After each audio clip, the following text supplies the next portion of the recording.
Hi friends, இன்றைக்கி ஞாயிற்றுக்கிழமை காலையில் எழுந்ததும் அம்மா போய்ட்டு தண்ணி தெளித்து கோலம் போட்டு வந்துட்டாங்க. அம்மாவும் ஊருக்கு கிளம்பிட்டுருக்காங்க. எங்கே போகிறாங்கன்னா பெரியண்ணன் வீட்டுக்கு தான் போகிறாங்க.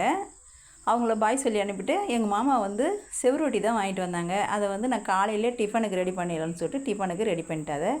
ரெடி பண்ணிட்டு டிஃபனும் அதையும் வச்சு சாப்பிட்டு நம்ம அகிமாவும் எங்கள் மாமாவும் ஹோல்சேல் கடைக்கு தான் கிளம்பிட்டாங்க. நான் பிரியாணி செய்யலாம் அப்படின்னு சொல்லிட்டு தான் பிரியாணி செஞ்சேன். நான் போய் அடுப்பற்ற வைக்கலாம், வெயில் கம்மியாக தான் இருந்தது. பிரியாணி செய்கிற நேரம் பார்த்து வெயில் நிறைய இருந்தது. இருந்தாலும் நமக்கு வெளியில் செய்கிற பிரியாணி தான் ரொம்ப பிடிக்கும் விறகு அடுப்பில். அதனால் செஞ்சு எடுத்துகிட்டு வந்துட்டேன். நம்ம நிஷா குட்டி கேசரி தான் ரெடி பண்ணாங்க. செம்ம டேஸ்ட்டாக இருந்தது. அப்புறம் ஊர்லேருந்து பெரிய அண்ணியும் அண்ணனும் வந்திருந்தாங்க. அவங்களுக்கு ஆம்லேட் ஊற்றி அவங்க மீன் குழம்பு வச்சு எடுத்துகிட்டு வந்தாங்க. சாதம் வடித்து கொடுத்துட்டேன். நான் பிரியாணி கம்மியாக தான் செஞ்சேன் இன்றைக்கி. அண்ணா அண்ணி வர்றது எனக்கு தெரியாது. அம்மா அண்ணன் வீட்டுக்கு போனதும் அண்ணா அண்ணியும் நானும் வரேன் அப்படின்னு கிளம்பி வந்துட்டாங்க. அவ்வளோதான். இன்றைக்கான டே இப்படி தான் போச்சு.